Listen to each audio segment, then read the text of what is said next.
नमस्कार दोस्तों, मैं जितेंद्र द्विवेदी। आज हमारा जो टॉपिक है वो है ताम्रपाषाण काल। यानी हम प्रागैतिहासिक काल को तो देख ही रहे हैं और उसके अलावा जो मानव ने पहली धातु की खोज की है तामा, उसी को हम बोलते हैं ताम्रपाषाण काल। इसी को हम, आपको याद हो, चालकोलिथिक पीरियड भी बोलते हैं। कई बार तो यही पूछा गया है कि चालकोलिथिक किस काल को बोलते हैं, तो ताम्रपाषाण काल को ही हम चालकोलिथिक बोलते हैं। इसको हम यहां देखेंगे कि मानव द्वारा वो पहली धातु तांबे का प्रयोग किया गया। यानी अभी तक हम जितना भी डिस्कस किया है, आपको देखा है कि पत्थरों की ही बात कर रहे थे। अब मानव पत्थरों के साथ साथ तांबा धातु का भी प्रयोग करना प्रारंभ कर देगा। और एक मजेदार फैक्ट ये भी है कि ये पूरी जो सभ्यता है, ताम्रपाषाण कालीन जो सभ्यता है, ये ग्रामीण सभ्यता है। और इसका जो समय देखा जाए वो 2000 बीसी से लेकर 1000 बीसी के मध्य हम इसको मानते हैं। और ये समय आप यदि ध्यान दे रहे हो तो सिंधु सभ्यता का समय भी हम कौन सा मानते हैं, 2350 बीसी से लेकर 1750 बीसी के मध्य। यानी ये सभ्यता सिंधु घाटी या सिंधु सभ्यता के समकालीन भी थी और उसके पश्चात भी हम ताम्रपाषाण को देखते हैं। तो ये भी आप एक तथ्य ध्यान रखेंगे। इसके अलावा जैसे आपने देखा कि हमने पुरापाषाण काल को देखा, पैलियोलिथिक एज देखा, हमने मेसोलिथिक एज देखा, हमने न्यूलिथिक एज देखा। तीनों ही पीरियड्स में हमने ये भी जाना कि पैलियोलिथिक का मानव क्या था, उसके लक्षण विशेषताएं देखी हमने मेसोलिथिक के पीरियड्स की विशेषताएं देखी, हमने न्यूलिथिक पीरियड्स की विशेषताएं देखी। इसी प्रकार हम ये चालकोलिथिक जो पीरियड देख रहे हैं, इसकी भी क्या देखेंगे, कैरेक्टरिस्टिक देखेंगे, ताकि आप कैरेक्टरिस्टिक देखने से ही पता कर जाए कि हम किस एज की बात कर रहे हैं, किस पीरियड्स की बात कर रहे हैं। जैसे आप देखते हैं पैलियोलिथिक पीरियड में क्या देखने को मिलता है आपको कि यहाँ मानव कैसा है, एक घुमक्कड़ जीवन है, अस्थायी नहीं है, उसमें कृषि का ज्ञान नहीं है, पशुपालन का ज्ञान नहीं है, एक याबरी जीवन है, शिकार कर रहा है। हाँ, आग की जरूर खोज की है उसने वहां। अब जब मेसोलिथिक पीरियड में आते हैं तो अपन क्या देखते हैं, हम वहां देखते हैं कि अब मानव क्या कर रहा है, अब मानव पशुपालन प्रारंभ कर देता है वहां जाकर। हम न्यूलिथिक पीरियड में देखते हैं कि मानव अब कृषि करने लगा है। तो ताम्रपाषाण काल में क्या क्या विशेषताएं और आई, यानी हम यहाँ कैसे पहचानेंगे, तो यहां भी वो कृषि कर रहा है परंतु उसके कृषि का विकास हुआ है। यानी कैसा विकास, अब वो खाद्यान्न फसलों के अलावा वो दलहन फसलों का भी उत्पादन यहाँ करने लगा है। इसके हम एविडेंस भी देंगे आपको मध्य प्रदेश में। वहीं एक और विशेषता है कि अब मानव आदम नहीं रहा, यानी घुमक्कड़ नहीं रहा, क्योंकि उसको कृषि करना है तो उसको स्थायी रहना जरूरी है। और विशेषताएं देखें तो यहाँ पशुपालन में हम देखते हैं कि वो आपका भेड़, बकरी, सुअर, इनका वो पशुपालन करता है। वहीं वो यहाँ ऊंट से भी परिचित है, हिरण का शिकार कर रहा है। एक स्पेशल बात ध्यान रखी जाए तो वो घोड़ा से यहाँ परिचित नहीं है। फिर क्या यहाँ एक्स्ट्रा हुआ है, अभी भी वो पशुपालन का पूर्ण उपयोग नहीं कर पा रहा है। जैसे वो अभी भी दुग्ध गम्य जैसे पदार्थों का उपयोग करना नहीं जानता है। वही यहाँ देखते हैं कि मृदभांडों का निर्माण बढ़ गया है। मृदभांडों में अब कलर होना चालू हो गए हैं, लाल व काले कलर दिखते हैं, बीच में व्हाइट कलर की रेखाएं भी हमें देखने को मिलती हैं। यहाँ टेराकोटा की मूर्तियां देखने को मिलती हैं, यानी पत्थर की मूर्तियां देखने को मिल रही हैं। हमें यहाँ तांबे की मूर्तियां मिल रही हैं, हमें यहाँ तांबे की कुल्हाड़ियां देखने को मिल रही हैं। तो ये सारी चीजें देखने को मिल रही हैं। वहीं यहाँ मातृ देवी की पूजा हमें सर्वाधिक देखने को मिल रही है। वहीं हमें वृषभ जो एक धार्मिक पंथ का प्रतीक के रूप में भी हमें देखने को मिल रहा है। और सबसे ज्यादा इंपॉर्टेंट यहाँ है कि यहाँ हमें एक विशेष वर्ग यानी कारीगर वर्ग की यहाँ उत्पत्ति देखने को मिल रही है। यानी अब जो तांबा का जो कार्य कर रहे हैं वो कोई विशेष वर्ग के लोग कर रहे हैं, टेक्निकल दिमाग के लोग कर रहे हैं।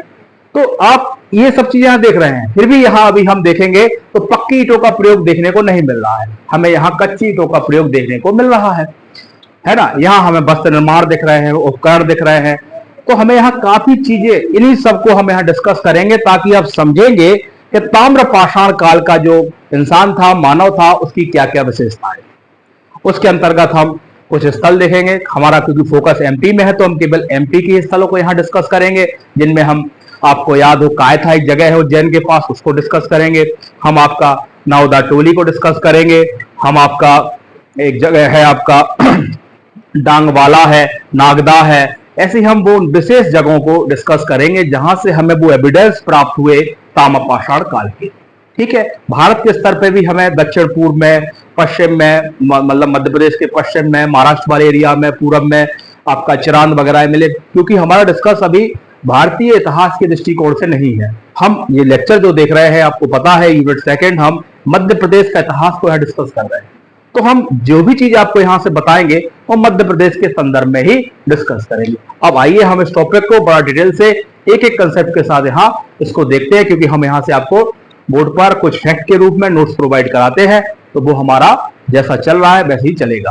अब डिस्कस करते हैं, क्योंकि अब हमारा डिस्कस तो हो ही चुका है, अब हमें आपको कुछ नोट्स बोर्ड पर देने हैं, उसी के साथ साथ हम और एक्सप्लेन भी चीजें करेंगे। चलिए पहले ताम्रपाषाण काल का हम समय की ही बात कर ले कि इसका हम टाइम पीरियड कौन सा ध्यान रखें। तो आप ध्यान रखें, हम इसको 2000 बीसी से 1000 बीसी के मध्य ही मानेंगे। 2000 बीसी से 1000 बीसी के मध्य, ठीक, ये तो हो गया समय के हिसाब से। दूसरा हम यहां तथ्य देखेंगे कि यह एक ग्रामीण सभ्यता थी। देखो अभी भी हमने 2 लाइन बोर्ड पे लिखी है, 2 लाइन मतलब एक ही टॉपिक है। तो यह भी प्रश्न पूछा गया है कि चालकोलिथिक पीरियड किस काल को कहते थे, तो वो था ताम्रपाषाण काल का। तो एक तो फैक्ट आपका एग्जाम के दृष्टिकोण से लिखे हुआ है। दूसरा आप लिखें यह एक ग्रामीण सभ्यता थी, यह एक ग्रामीण सभ्यता थी।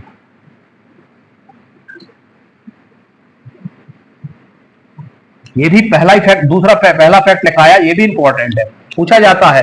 ये सिंधु सभ्यता जो है वो आपकी शहरी सभ्यता थी और ताम्रपाषाण काल एक ग्रामीण सभ्यता थी, ठीक है।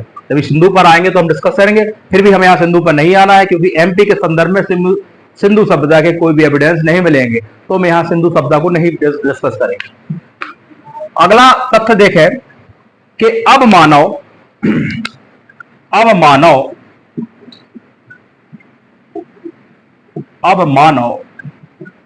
पत्थर प्लस तांबा का प्रयोग कर रहा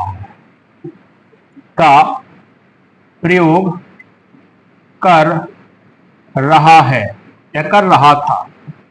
तो तांबा के नीचे हम लिखेंगे मानव द्वारा प्रयुक्त या मानव द्वारा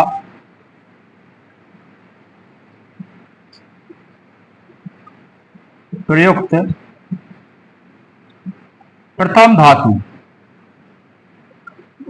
यानी सबसे पहले मानव किस धातु से परिचित था, तो वो तांबा था। मानव द्वारा प्रयुक्त प्रथम धातु, पत्थर के अलावा जो मानव ने पहली धातु को प्रयोग किया है वो है आपकी तांबा। एक तथ्य और जाने आप, कि कई बार डिस्कस में आता है कि जो आपकी ताम्रपाषाण काल है सिंधु के साथ थी कि सिंधु के बाद आई, तो इसको ध्यान रखेंगे। तो ताम्रपाषाण संस्कृति है या जो काल है वो सिंधु के समकालीन भी रहा और सिंधु के पश्चात भी रहा है, तो ये भी आप ध्यान में रखेंगे। यहां सर्वप्रथम लिख दें, क्योंकि मानव द्वारा पहली धातु यही यूज की गई। अब दूसरा फैक्ट लिखें जो आपको जानना जरूरी है, यह काल सिंधु सभ्यता के समकालीन रहा और ऐसे 2 हिस्से हैं, कायथा हुआ 2000 से 1800 के बीच में, और आपका एक दैमाबाद। ये 2 ऐसे हैं जो सिंधु के साथ में ही चले, समकालीन रहा तथा सिंधु सभ्यता के पश्चात भी, क्योंकि आप देख रहे हैं यहां 1000 तक हम इसको डिस्कस कर। अब हम विशेषताओं पर चर्चा करेंगे। ये तो वो सामान्य तथ्य थे जो आपको इसके बारे में जानना जरूरी था। अब हम डिस्कस करेंगे विशेषताओं के, यानी लक्षण के, ताम्रपाषाण काल के में क्या क्या वो परिवर्तन हुए मानव के। अब मानव जैसे यहां हमने क्या बताया, आदम नहीं रहा, यानी वो भूमक्कड़ जीवन उसका समाप्त होता है। तो अब हम इनकी विशेषताओं को डिस्कस करेंगे। तो अगली सब हेडिंग डालें विशेषताएं।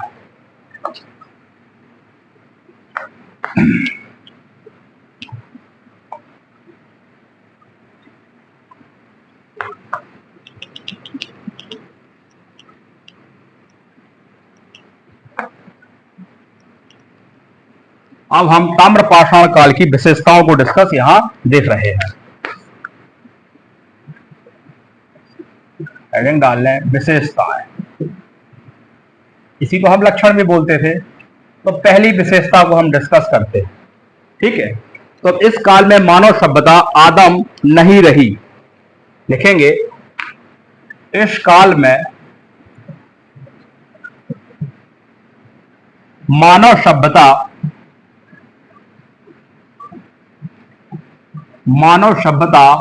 आदिम नहीं रही,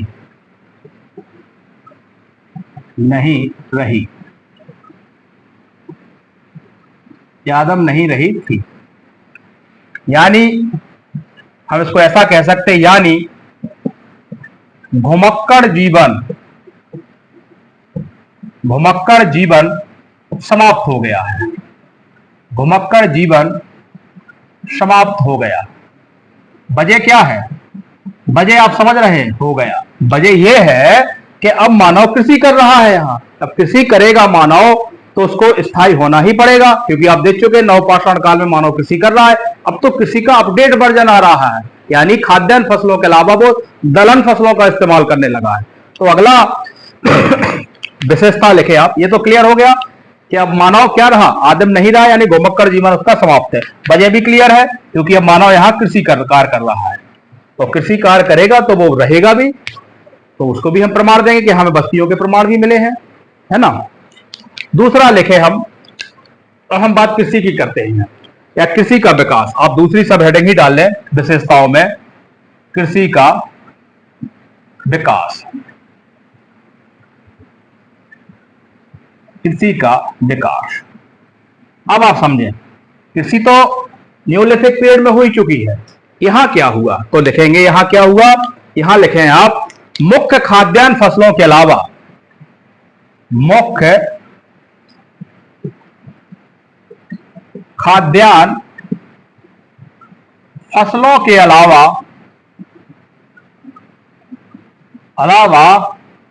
वह दलहन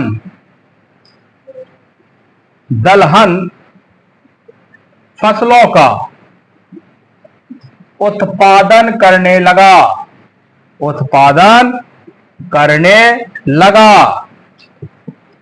अब इसका एक उदाहरण दें हम एमपी के संदर्भ में, तो जैसे एक साइड से आपकी नवदा टोली कहां है भैया? ये इसको हम बता चुके हैं बीती क्लासों में। ये आपकी महेश्वर और डिस्ट्रिक्ट कौन सा लगता है? खरगोन। और हम वो भी चर्चा कर चुके हैं कि यहां क्या मिला है हमें, तो यहां मिला है हमें सभी अनाजों की सभी प्रकार की किस्में हमें यहां प्राप्त हुई हैं। यानी अनाजों की किस्मों का सभी प्रकार की किस्मों के हमें यहां ढेर प्राप्त हुए हैं। तो लिखेंगे आप,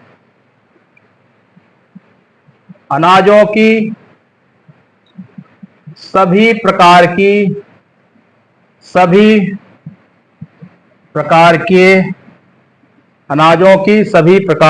किस्मों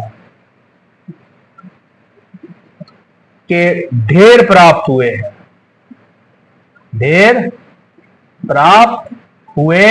हैं। ठीक है, तो कृषि का विकास आपने यहां बहुत अच्छे से देखा। अब अगला ही हम, क्योंकि बोर्ड पे जगह नहीं है, तो अगला विशेषता लिखेंगे हम पशुपालन पर यहां डिस्कस करेंगे। इसका स्क्रीनशॉट लें आप।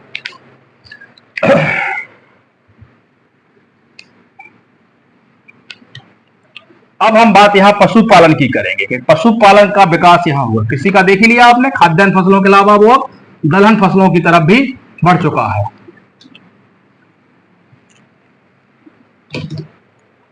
ठीक है, अब पशुपालन में देखेंगे यहां विशेषताएं चल रही है। तीसरा पोर्शन देख रहे हैं विशेषताओं का हम, पशुपालन। और पशुपालन का हम विकास की लिख दे रहे हैं, क्योंकि अब चीजें आगे की तरफ बढ़ेंगी। तो यहां पशुपालन में हम देखते हैं कि ये भेड़, बकरी, गाय, सुअर आदि का पालन तो कर ही रहे हैं। तो यहां लिख लेंगे आप, भेड़, बकरी, सुअर, गाय आदि का तो कर ही रहे हैं पालन जी।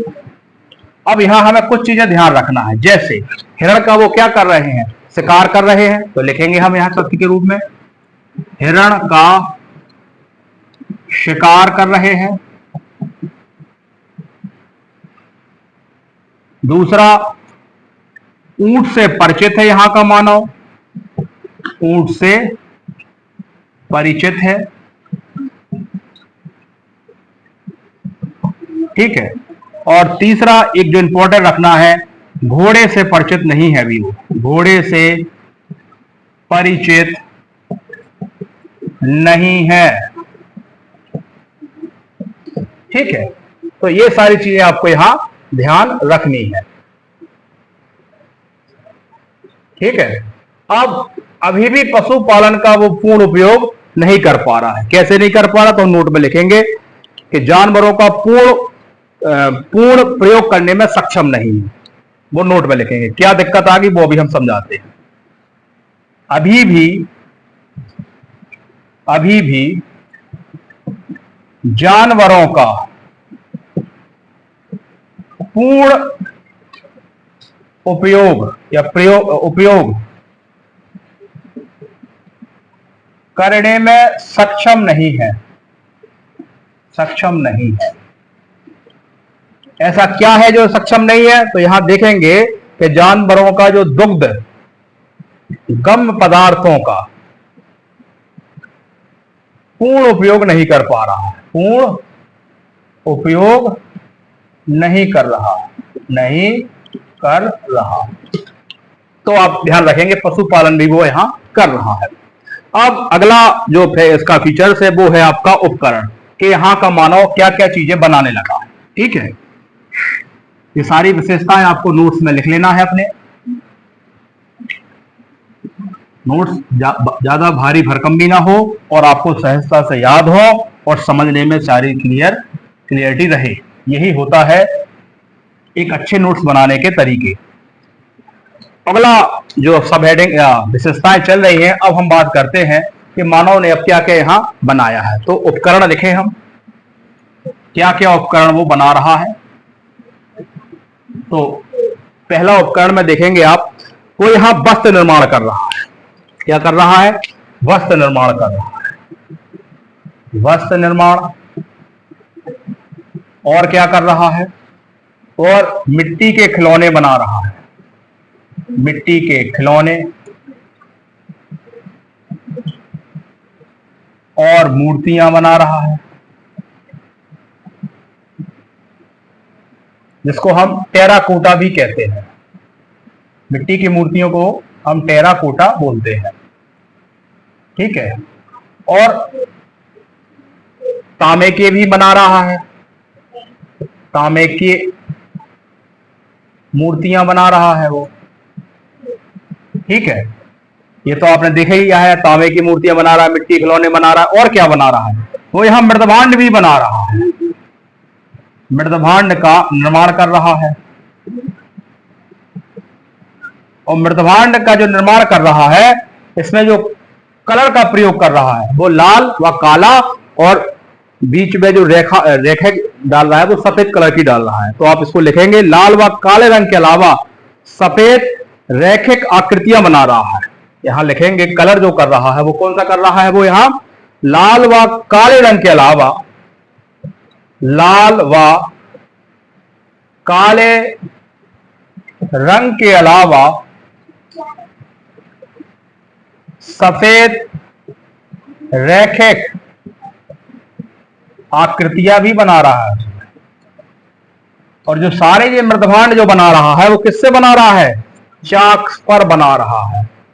समझ गए, चाक तो जानते हो, गोल चक्का वाला, चाक पर बनते हैं सारे।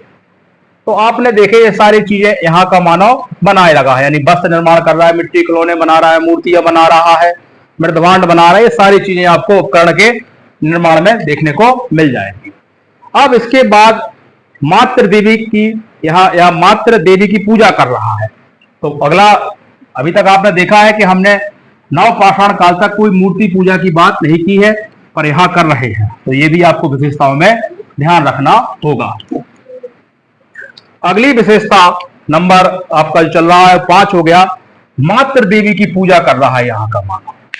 क्या कर रहा है, मातृ देवी की पूजा कर रहा है।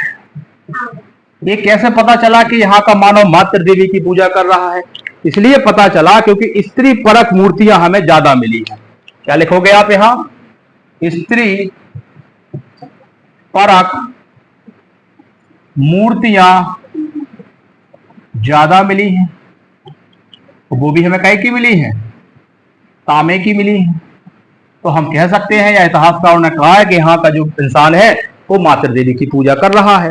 अगला लिखे आप। अगला तथ्य लिखेंगे धार्मिक पंथ। धार्मिक पंथ के बारे में लिखेंगे आप। धार्मिक पंथ।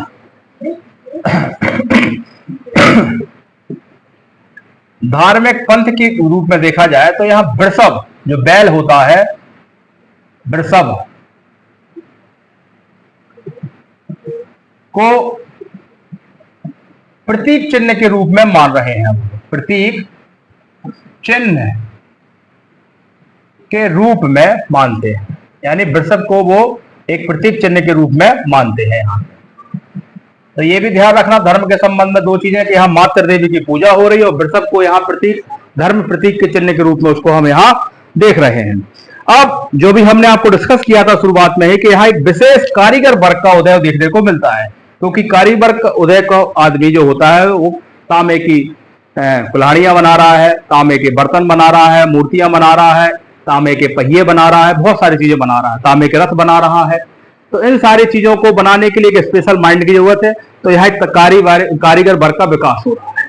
बाकी आपने गांव में देखा है कि जो कुम्हार होते हैं कुम्हार का काम करते हैं, है ना, लोहार का काम करते हैं, कृषि कार्य करते हैं, और जब साल का अंत होता है तो कुछ गेहूं उनको देते हैं, उनके जरूरत की चीजें उनसे ले लेते हैं, जैसे मटके वगैरह कुम्हार से ले लेते हैं, बाकी उनका एक हिस्सा होता है वो उनको मिल जाता है। इस तरीके से कुछ छोटा छोटा हिस्सा जब उनको मिल जाता है तो उनका भी पूरा साल का एक इकोनॉमी डिपेंड होती है, तो वो भी अपना निश्चिंत होकर अपना कारीगर में काम करते हैं और कृषक भी अपना काम करते हैं। तो एक प्रकार से विनिमय माध्यम से गांव की अर्थव्यवस्था चलती है। कभी हम इस पर डिस्कस करेंगे। अभी तो आप यहां देखेंगे विशेष कारीगर वर्ग का उदय होता है।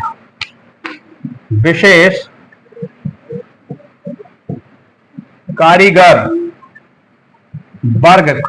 वर्ग का उदय होता है। ये एक स्पेशल माइंड होता है, टेक्निकल इंजीनियर माइंड, सबकी बस का नहीं होता है। विशेष कारीगर वर्ग का उदय देखने को मिलता है, उदय होता है।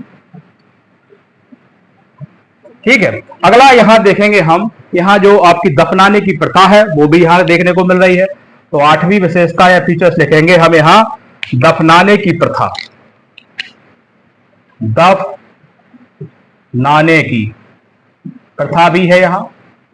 अंत्येष्टि प्रथा तो आपने नवपाषाण काल में देखी ली थी, यहां भी वो चालू है। और जो सबसे इंपॉर्टेंट एक फीचर्स है यहां, भले लास्ट में लिखा जा रहा है, इंपॉर्टेंट डाल लें, यहां कच्चे ईंटों का प्रयोग हुआ है। ठीक है, या ऐसा लिखेंगे पक्की ईंटों का यहां प्रयोग नहीं हुआ है, एक ही बात है, पक्की ईंटों का प्रयोग नहीं हुआ है। ठीक है, ये आपके जो, क्योंकि पक्की ईंटों का प्रयोग हो जाए तो सभ्यता तो शहरी सभ्यता हो जाएगी, तो यहां कच्ची ईंटों का प्रयोग हुआ। पहले डिस्कस हो सके पहले इफेक्ट में कि ताम्रपाषाण जो काल है वो एक ग्रामीण सभ्यता है। 2 तत्व लिखें और इस टॉपिक को हम यहां समाप्त करते हैं। अगला हम लिखेंगे उसके बाद क्या, विशेषताएं सारी हो गई है, ठीक है ना। इसके बाद हम जो मध्य प्रदेश के में हमें प्रमुख स्थल मिले हैं वो हम अगले वीडियो में रखेंगे, क्योंकि वीडियो बड़ा ना हो, क्योंकि अभी हमने ताम्रपाषाण काल के उन विशेषताओं को डिस्कस किया है। यहाँ अगला जो टॉपिक आएगा उसमें हम वो स्थलों को भी डिस्कस करेंगे, क्योंकि हमें कुछ स्थलों को डिटेल में देखना है, तो हम एक वीडियो और बनाएंगे इसका। अभी आप 2 फैक्ट लिख लें यहां जो आपको जानना जरूरी है ताम्रपाषाण काल से, कि ताम्रपाषाण काल की मालवा संस्कृति का विकास। लिखेंगे आप ताम्रपाषाण काल के मालवा संस्कृति का विकास। मालवा संस्कृति का जो विकास है वो हमें कहां देखने को मिलता है? विकास हमें देखने को मिलता है नर्मदा घाटी में और चंबल नदी घाटी में। चंबल नदी घाटी हुआ है। एक तथ्य जानेंगे, एक तथ्य और आप लिख लें यहां कि मालवा संस्कृति के जो मृदभांड हैं, मालवा संस्कृति के जो मृदभांड है वो सर्वश्रेष्ठ मृदभांड माने जाते हैं। तो एक तत्व लिख लें आप,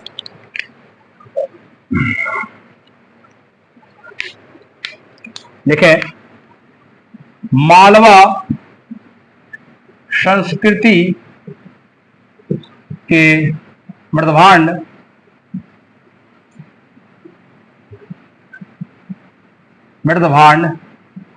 सर्वश्रेष्ठ माने जाते हैं। मृदभांड क्या माने जाते हैं? सर्वश्रेष्ठ माने जाते हैं। मृदभांड सर्वश्रेष्ठ माने जाते हैं, क्योंकि यहां अभी हम आगे डिस्कस करेंगे। एक आपके विज्ञान पुरातत्वविद हैं, उन्होंने यहाँ बताया है कि यहाँ के जो मृदभांड है बड़े मोटे और कठोर पाए जाते हैं, मालवा वाले। उस पर भी हम डिस्कस करेंगे अगली क्लास में। अभी तो आप इतना जाने, हमने ताम्रपाषाण युग के जो इंसान थे उनकी विशेषताओं को डिस्कस किया, इस काल को डिस्कस किया। अगला वीडियो आएगा, क्योंकि हम वीडियो बड़ा नहीं करना चाह रहे हैं। अगले वीडियो में हम वो प्रमुख साइट्स डिस्कस करेंगे, या मध्य प्रदेश के प्रमुख स्थल ताम्रपाषाण काल के डिस्कस करेंगे, जिसमें हम कायथा, नौदा, टोली वगैरह को डिस्कस करेंगे। उसमें हम कायथा संस्कृति और मालवा संस्कृति को भी वहां डिस्कस करेंगे। आज के लिए इतना ही, धन्यवाद।